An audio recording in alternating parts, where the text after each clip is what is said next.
Okay, good day, musicians. I hope you are carrying the practice along. So today I would like us to do something very important. You know, as we carry on in our piano business, especially for those who are just venturing into the world of the piano, um, it is expected of us that the first thing we encounter is understanding the major scales of all 12 keys, and then we ensure that our fingers are well drilled with respect to running these scales for all 12 keys, and hence understanding the notes of these scales, the position of each note. Uh, but that's, of course, that's not that's just the beginning of the story. As we begin to proceed, it is expected of us to begin to come to terms with the concept of harmony. And it is to this cause that I decided to create this video. And so today we'll be dealing with harmony. Harmony. And you know, when I mean harmony, I'm talking about chords. Chords. So I will try to be I will try not to go beyond the scope of the beginner and the intermediate. I will not be talking on the advanced part of harmony. I will only be, this is just like an introduction to chord. So, an introduction to harmony. Now, um, we've finished our scale running. For those who have watched my video, the first episode of my video, where I taught us on how to run the major scale, making use of the follow the trend formula, right?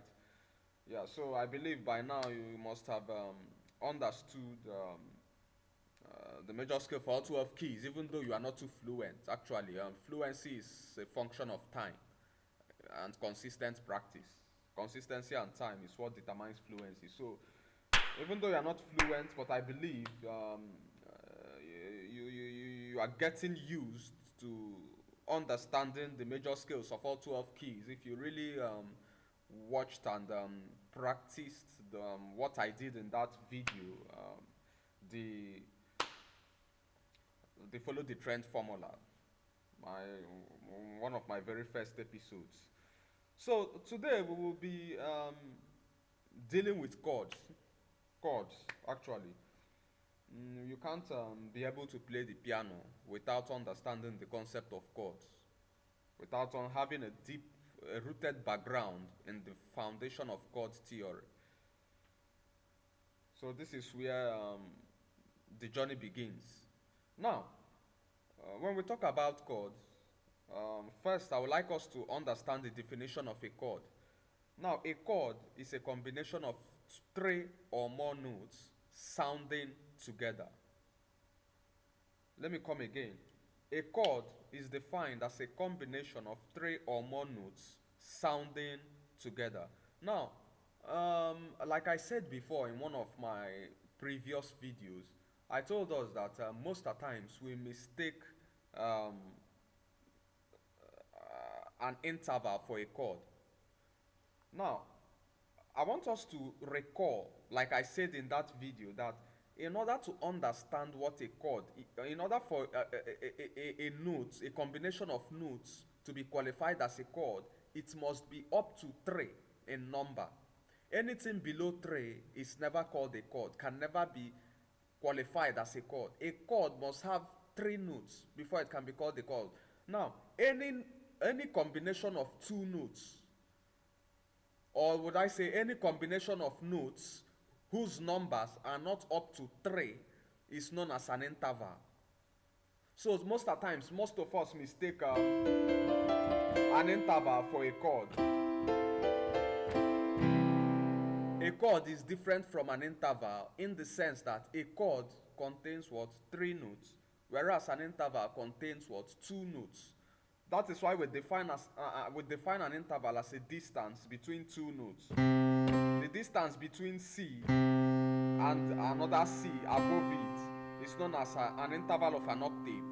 The distance between D and A is known as an interval of a perfect fifth. That is why we call it the D perfect fifth. Remember my previous videos. The distance between F and G sharp is known as an interval of a minor third. So we call it what? An F minor third, because it's spanning, the journey begins from F and then that G sharp.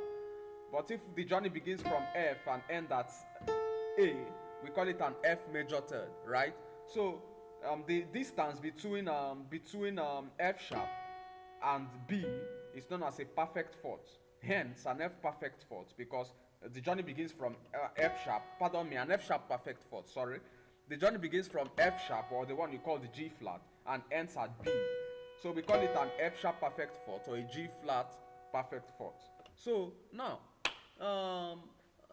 that's by the way. With I just try to recall our knowledge on intervals so that we won't begin to clash or confuse ourselves when I begin to discuss about the chords theory. Now, we can now see that an interval only comprises of two notes, hence measuring the distance between those two notes, right? Now, a chord is different from an interval, like I said before, in the sense that a chord contains what? 3 or more notes. A chord contains 3 or more notes. So for a chord to be qualified as a chord, it must have up to 3 notes. Are you getting me now? So let us take my last. Let me start from my last example. If we should take F sharp, B, and we add one more note. Let's say D sharp to read. This note, this note was called an interval. I said it's either an F sharp perfect fourth, or you can call it a G flat perfect fourth. But if we add one more note, it's no longer an interval, it becomes a chord. That's the sense I'm trying to make. So if we add one more note, this is an interval. This is an interval. If we add one more note, let's say above, we pick any note. I picked D sharp as a choice. If I should adding D sharp to this note, to these two notes, this interval, this G flat interval, simply makes it what? A chord. And this chord is what? A B major. This is a B major. A B major in second inversion. I seen it. But if you remove D sharp, it becomes an interval. Or we say it remains an interval. But if we add one more note, it becomes a chord of a certain key. Now, if we take C, this is a C major third, right? An interval of a C major third. If we want to make this a chord, all that is expected of us is to add one more note of any choice. Now, the moment I add one more note, let me pick G. It becomes what? A C chord. It's no longer an interval, but a chord. Hence, this is a C major. Now, so this is the difference, the striking difference between a chord and an interval. Now, when we are talking about chords, as we all know, chords are derived from combination of notes. So the psychology behind the chord is that you must combine what? Lots of notes. You must combine 3 or above, or would I say 3 and above, before it becomes what? A chord. Now, another thing I want us to understand about a chord is that when we are talking about a chord, one unique criteria, would I say one unique theory about a chord is that one important thing about a chord is that the notes you combine must agree. That is why when we relate to chord, we are relating to harmony. Now, in general sense, in certain areas of life, we use the word harmony. We apply that word when we want to express a kind of unity, right? For example, let's say in an organization, or when we are talking to our team members, and we're addressing them, we tell them, oh, please, bro, please, guys, let's work in harmony. What does that mean? Let's work in unison. Let's agree with ourselves. When we talk about harmony outside the context of music, 99% of 100, we are trying to express a sign of agreement, right? Sisters working in harmony, brothers working in harmony, friends working in harmony. We are expressing, we are trying to emphasize on that word, agreement, agreeing with ourselves. Now, that is how harmony applies in the context of music.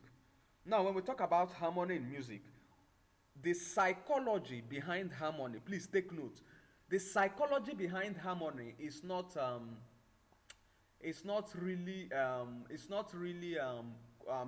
beyond the scope of note combination.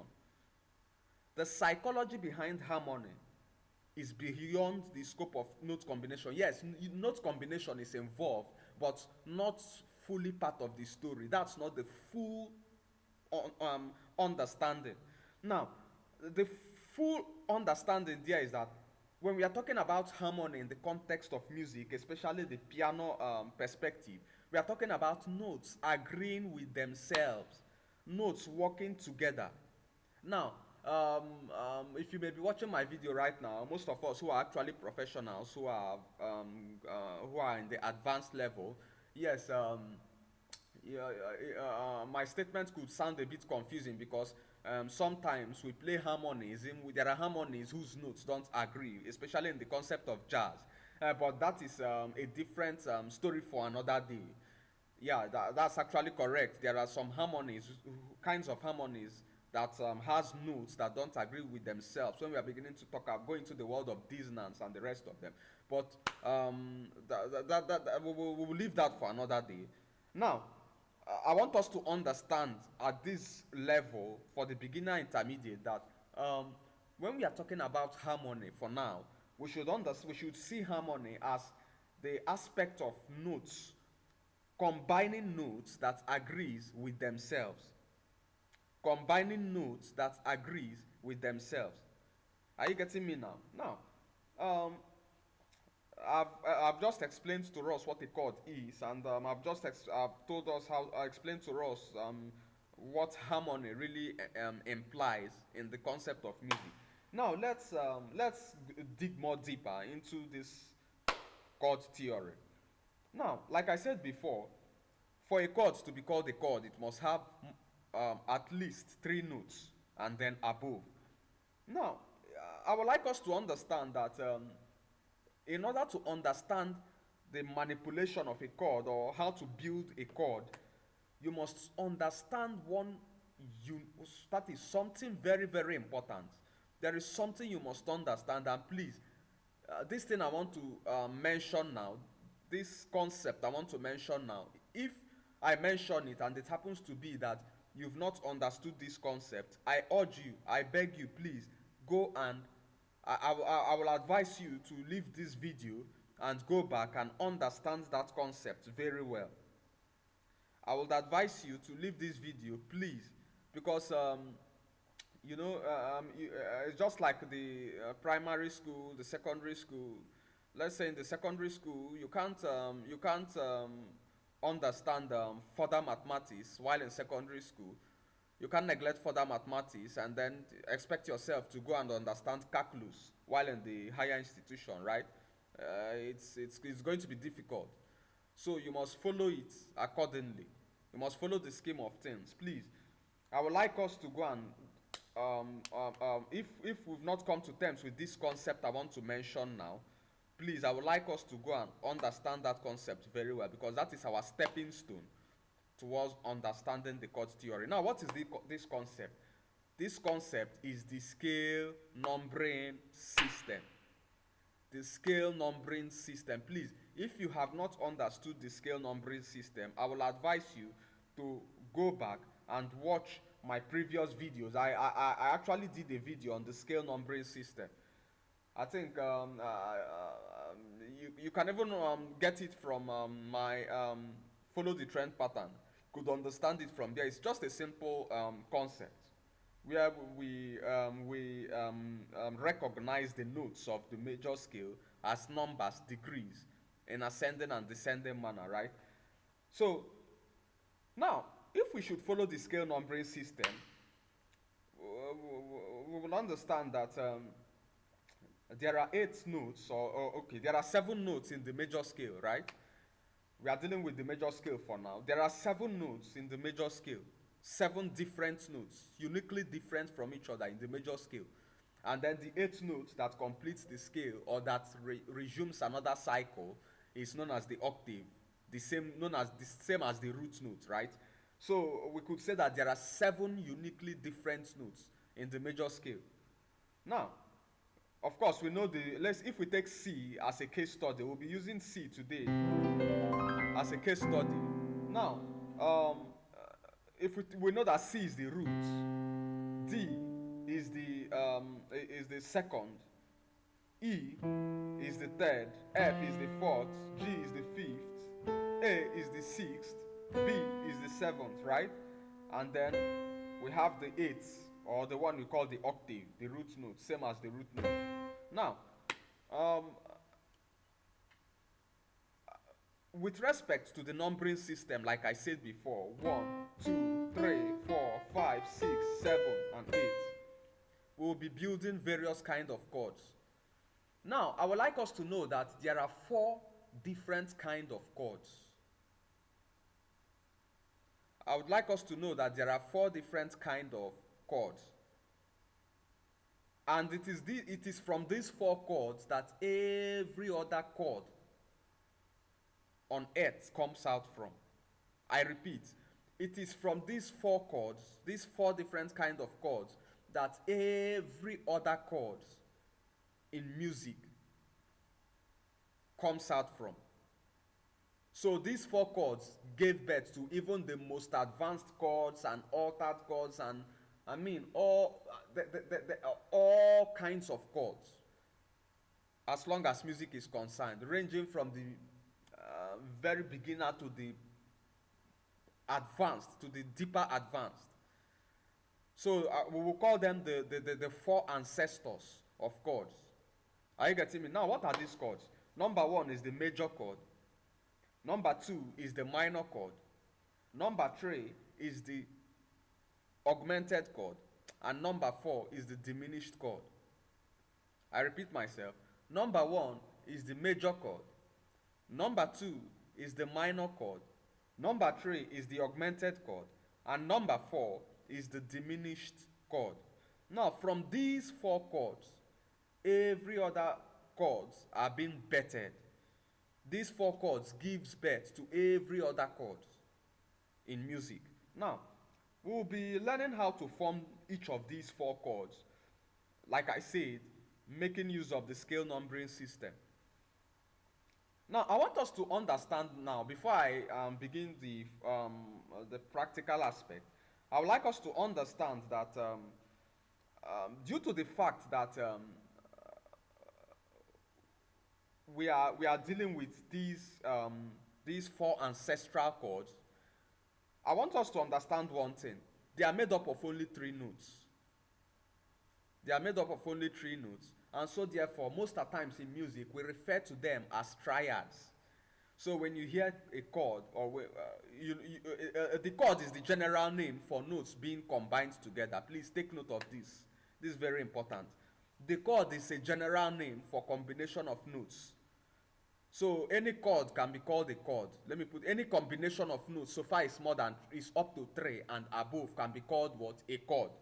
Any note combination, I repeat myself, so far is 3 and above can be called what? A chord. Now,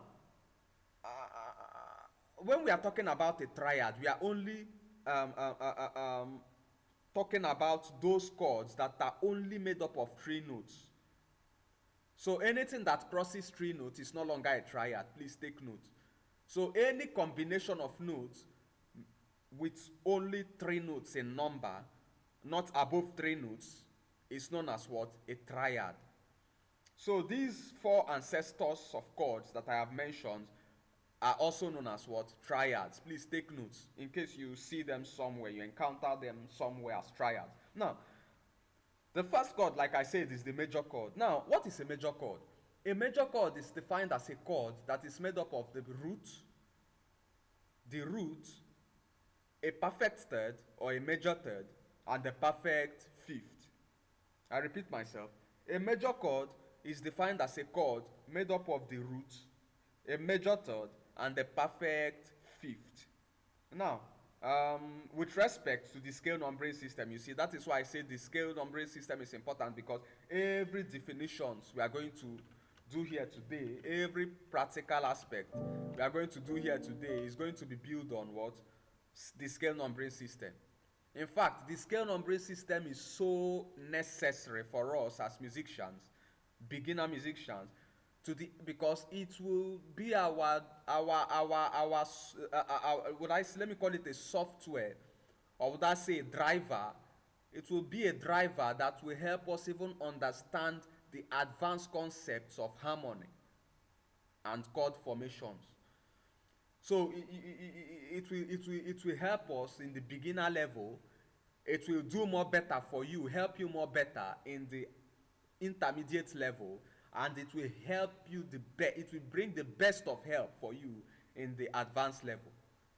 I repeat myself, the scale numbering system, please, I'm serious about this. The scale numbering system will help us in the beginner level, be of utmost help for us in the intermediate level, and be of great help for us in the advanced level. So as we progress in levels, the helps it brings to us is of utmost importance. So does the help increases. So please, it's a very important concept, the scale numbering system, please. Now, we are going to build a major chord from the scale numbering system. Like I said before, a major chord is that chord made up of a root, a major third, and the perfect fifth. Now, we'll be using the key of C, like I said before, as a point of reference, as a case study. Now, we know that this is C, this is the root, the second, the third, the fourth, the fifth, the sixth, the seventh, and the eighth, with respect to the scale numbering system. Now, if we pick the root, and we pick a third, and we pick a fifth, we have automatically formed what? A C major chord. Like I said before, the major chord is defined as that chord made up of a root, a perfect third, and the what? Perfect fifth, or sometimes we call it the major third. A root, a major third, and a perfect fifth. So, with respect to the definition, if we want to get a major chord on the piano, the first thing to do is to get an established key. Now, take note. The first thing towards chord formation is to establish a key. Please, very important. Please, if you are with your book and biro, jot this down. The first thing towards chord formation is key establishment. You must have a key first in which you want to form the chord on. So you don't just form a chord. I'm seeing black and white keys on the piano. Do anything? No. You must establish a key. A key must be established. What key are you on? And then, with respect to that key, we understand it. We look at its scale numbering system, and then we form our chord. We begin to make our combinations based on scale degrees. Now, using C as a frame of reference, we pick the roots from C, we pick the third of C, and we pick the fifth. Hence, we have a C major. This is a major chord.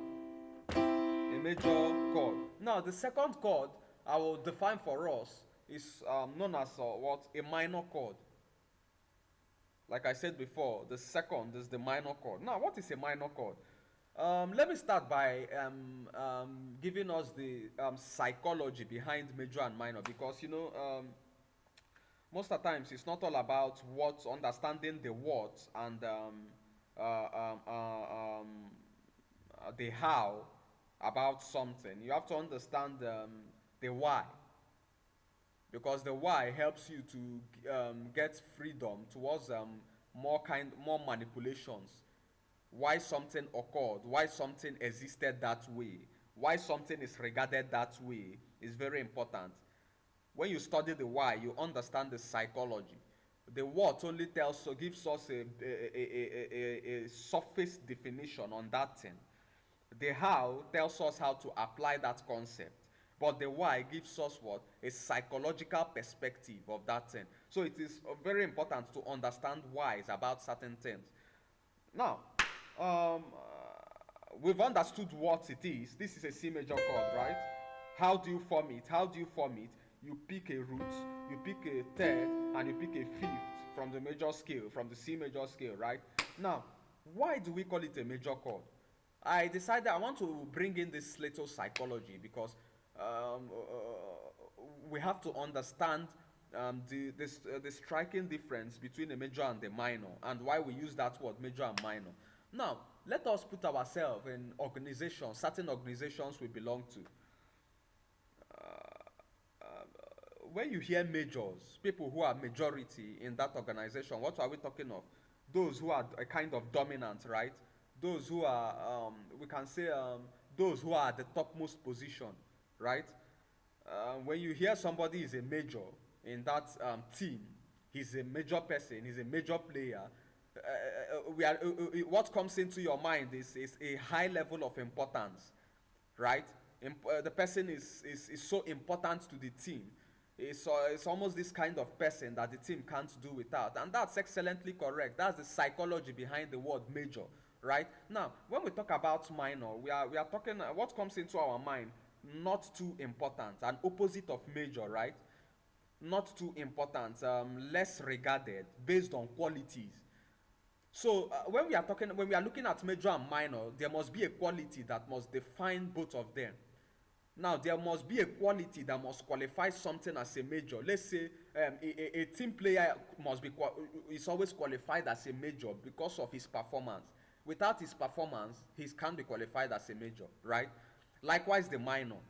It is the less, let me say, it is poor performance that most at times qualifies a person or something as a minor, not giving up to expectation. Now, I want us to bring in that psychology now into what we are doing over here. Now, when we talk about major, we are talking about brightness in music. Understand that for now. When we are talking about major, we are talking about the ability for the harmony to what? Add brightness, happiness to the music. And another thing is that when we are talking about major, the major always contains notes that are belonging to that scale.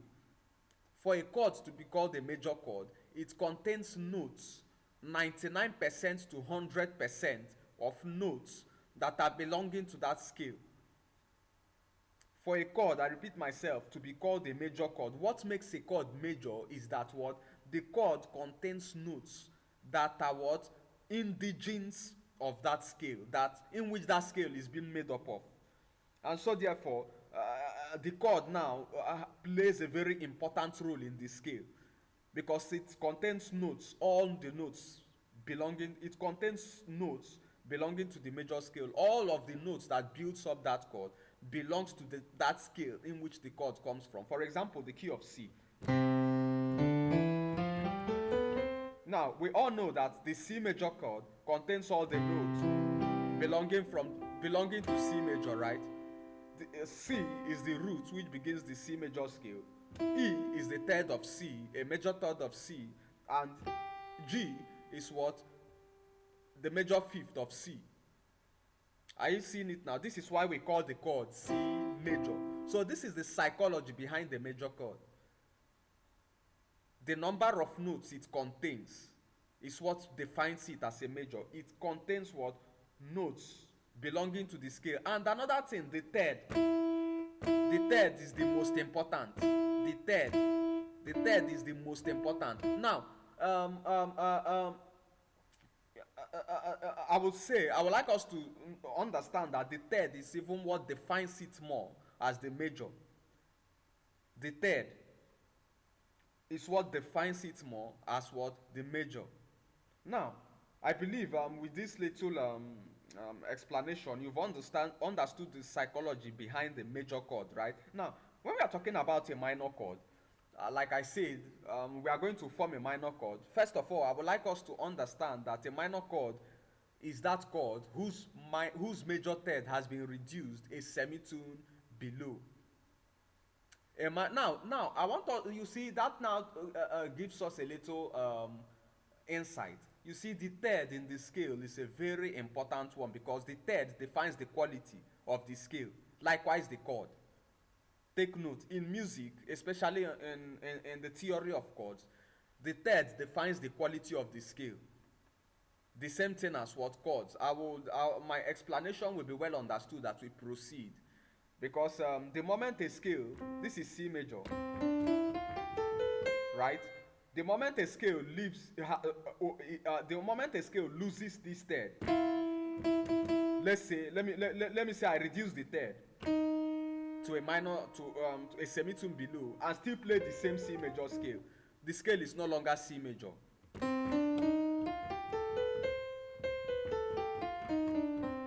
Hence, it becomes a C minor scale. What we call the melodic minor. That's in later discussions. We would meet that. But what am I trying to say? The third is an important quality of the scale, and so therefore, in every chord, the third is most of the times is what defines whether the chord is a major chord or a minor chord. The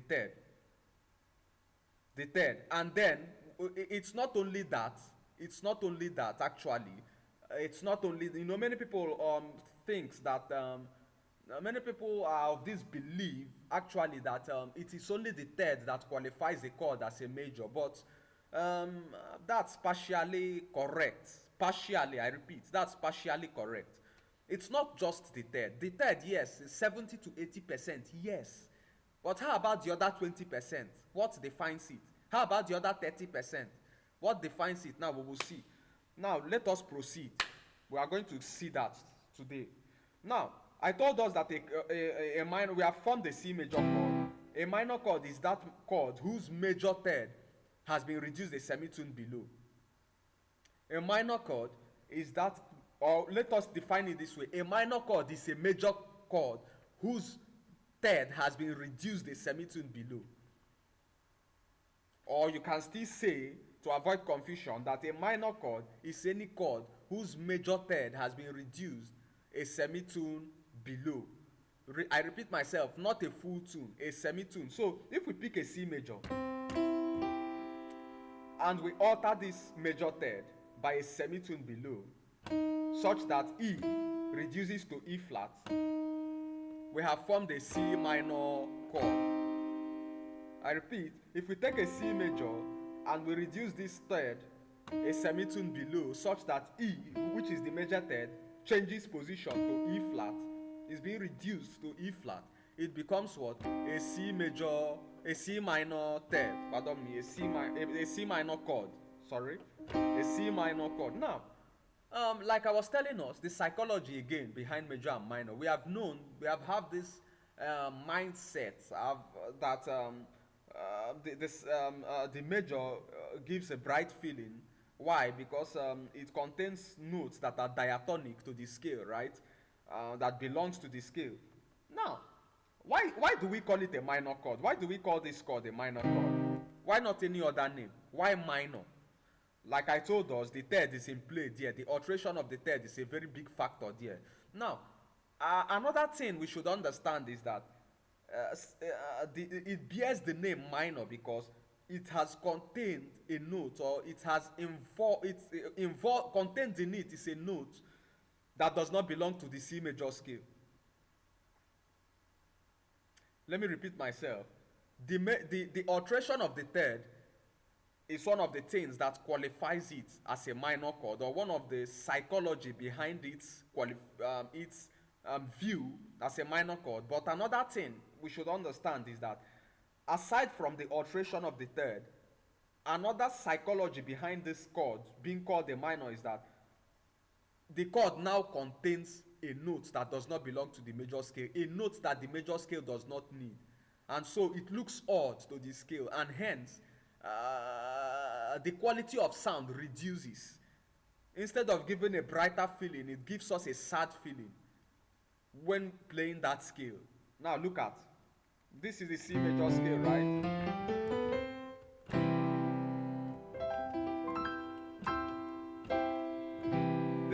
major third, right? The C major chord. Now listen to the minor chord.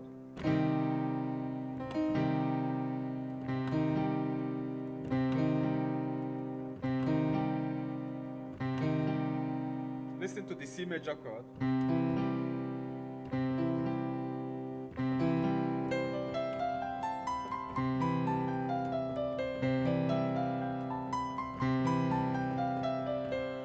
Now listen to the minor chord, how it sounds odd with respect to the major scale. Now I decided to play this so that we listen to how the brightness it contributes to the scale, to that key.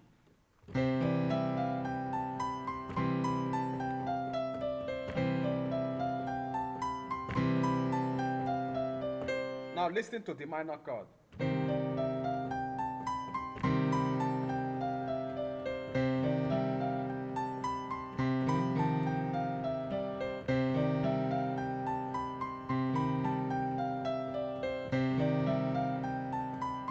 So you find out that the minor chord brings in some kind of odd feeling that is so a kind of a bit of unpleasant.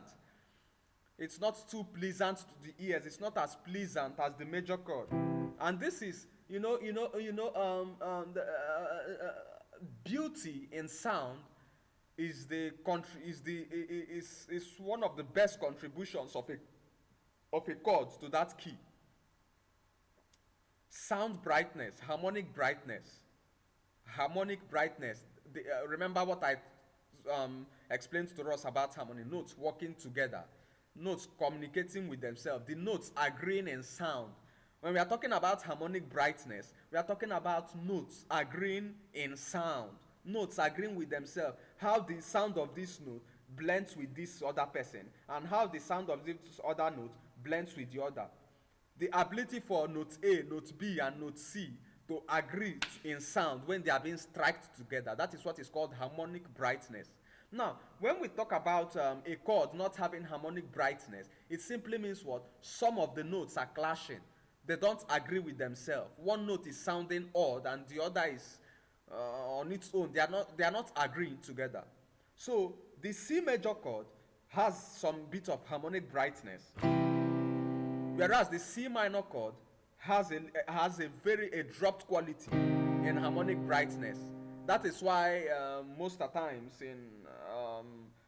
according to music history, they tell us that the major chord has a feeling, an expression of brightness, whereas the minor chord has an expression of sadness.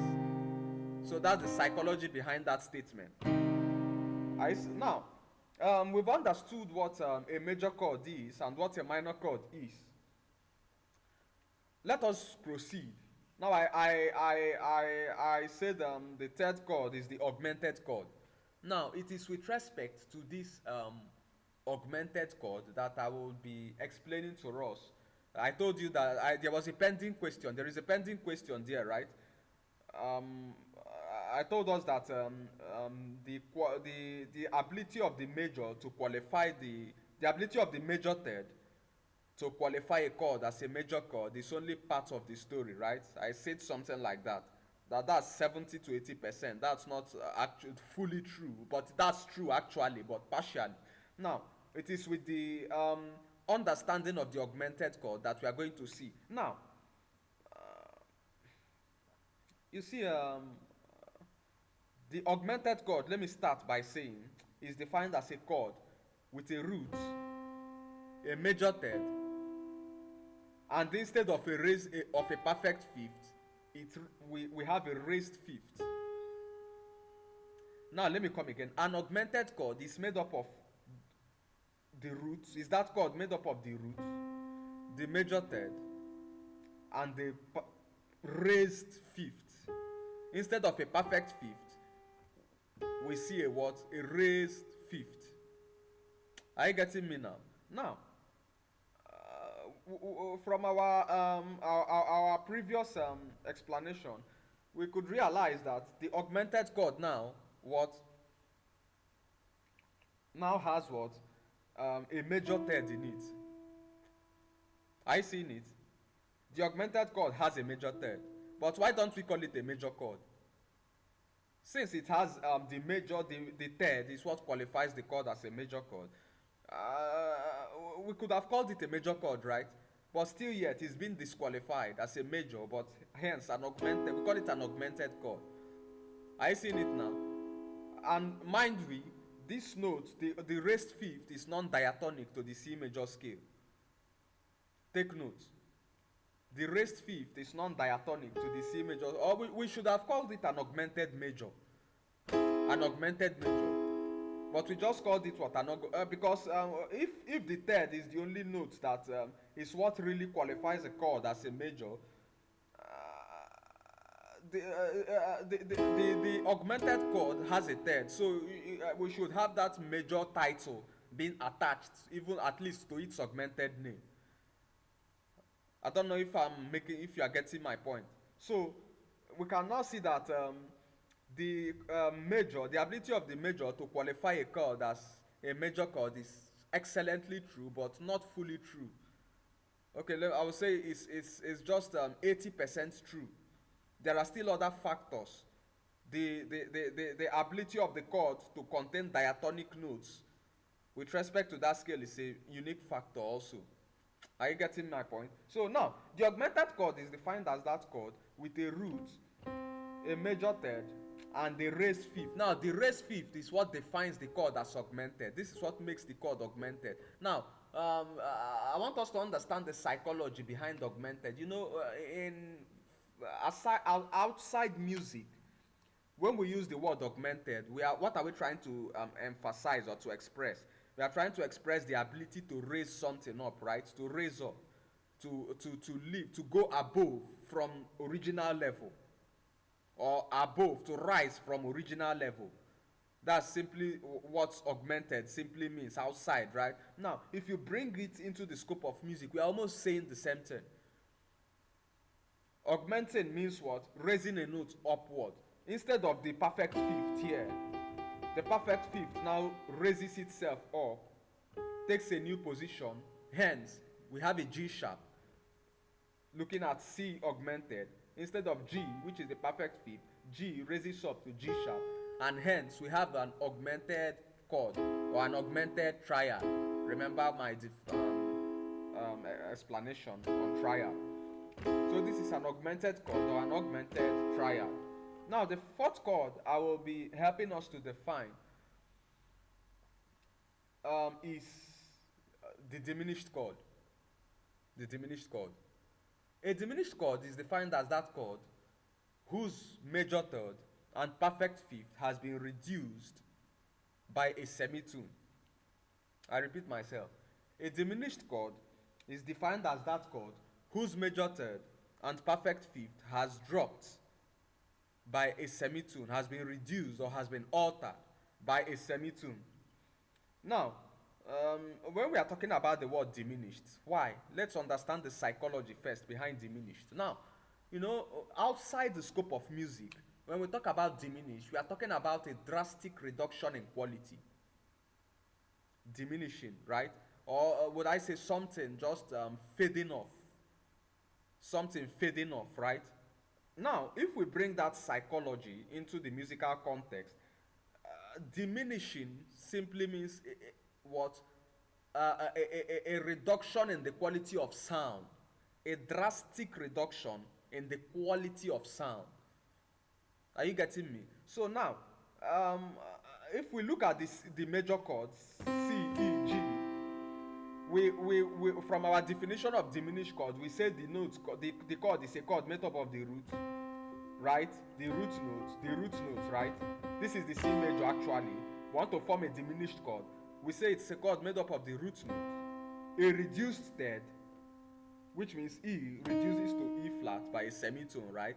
And the reduced fifth also by a semitone, which means G reduces to G flat. Hence, we have formed a C diminished chord. Let me come again. A diminished chord is that chord made up of the root, a reduced third, and the reduced fifth. I seen it. Now, we call it diminished because the sound of this chord has dropped in quality, has dropped drastically away from the major feeling. Now, why? Because with respect to the major scale, now you see the psychology behind these chord names, why these chords are named this way. The understanding their psychology is being connected to their contribution in sound with respect to the major scale. Their contribution in sound and their and notes. Are you getting me? Now, what do I mean? The major chord, we have that major that mindset of brightness about it, because what? It belongs to the major scale. It has notes belonging to the major scale. The minor chord, we have that feeling of not too important, sad feeling about the chord, because what? It has a few notes that don't agree with that scale in which it belongs to. For example, we are looking at C. The C minor chord has few notes which does not belong to the C major scale. Hence, its importance as with respect to contribution to sound drops in the C major scale. You hardly use this chord in a C major scale. You hardly find C minor in the C major scale unless we begin to go into the negative harmony and the rest of them. Negative harmony. But dealing with our level for now, diatonic harmony, the major scale, you hardly see this chord. It's not often used for now. And so that's one of the things that makes it a minority. But this man, we always see this man when playing the major scale in every song.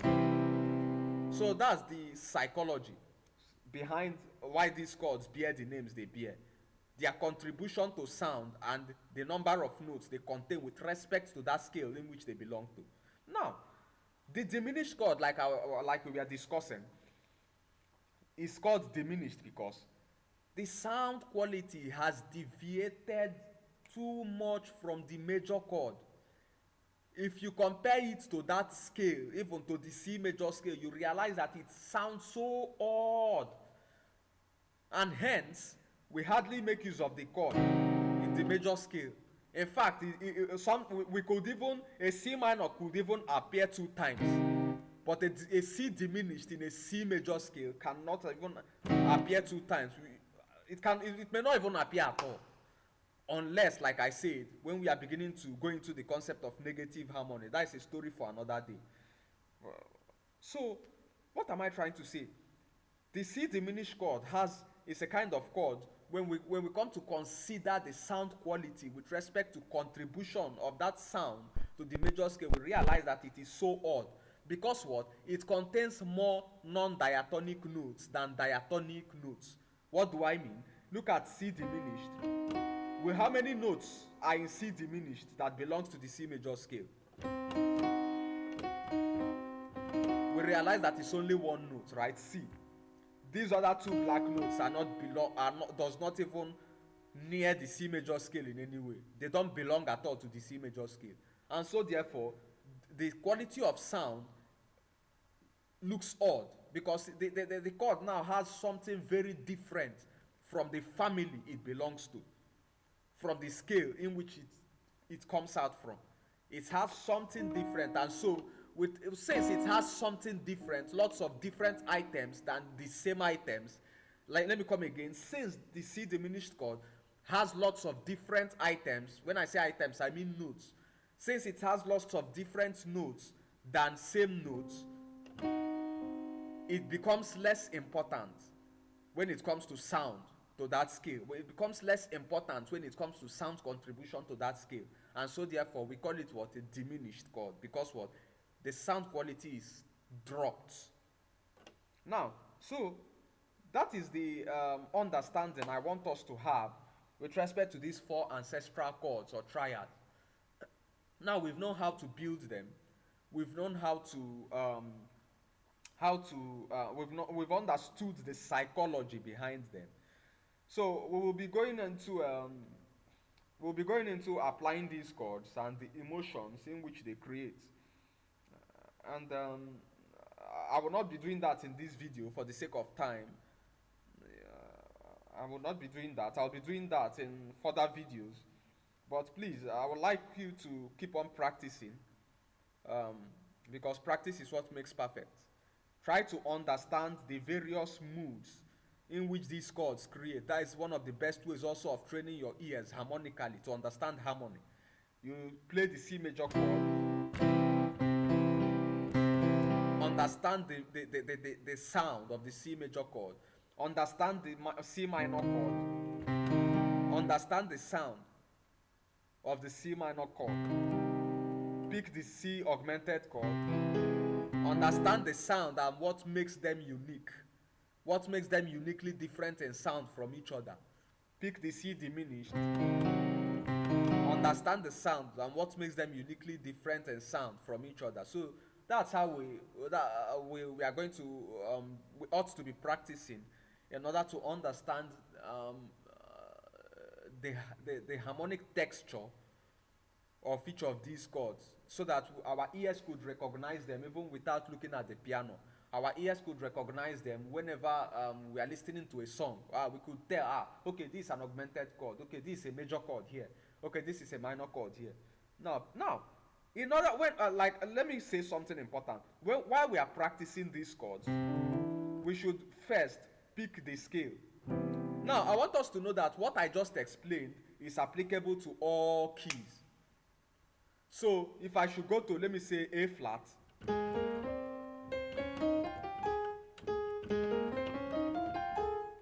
if I should go to A flat, right, this is 1, this is 2, this is 3, this is 4, this is 5, this is 6, this is 7, and this is 8, with respect to the A flat major scale, right? I want to form a major third. What do? A major third, since I know a major third is defined as that chord with the root, the third, and the perfect fifth. All I have to do, pick root of A flat, pick the third, pick perfect fifth, I've formed an A flat major third. If I want to form an A flat minor, I know that it's that chord whose major third has been reduced by a semitone. I reduce my third by a semitone. I've formed an A flat minor. I want to pick an A flat create an A flat augmented. I know it's that chord made up of the root, the third, and an augmented fifth. The root, the third. This is the fifth. I raise my fifth up. I formed an A flat augmented. Same to the diminished. I know that is that chord made up of the root, the reduced third, and the reduced fifth. Right? I know the roots. I take this my third. Actually, I reduce my third. This my fifth. Actually, I reduce my fifth. I formed an A flat diminished. So what am I trying to say? It's applicable to all keys. It's provided you understand your scale numbering system. So that's it.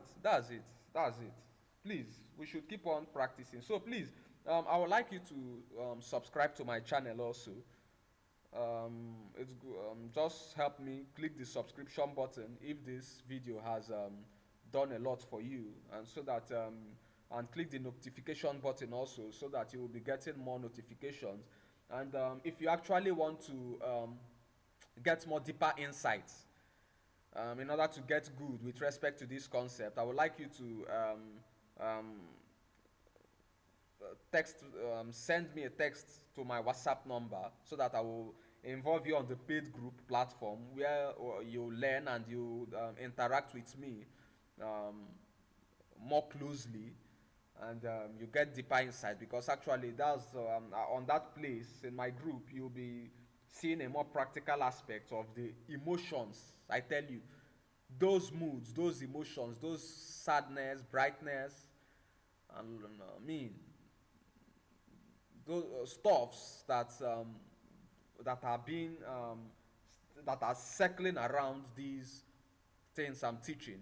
You will get them, you will see them more better on the group, and you will apply them more better.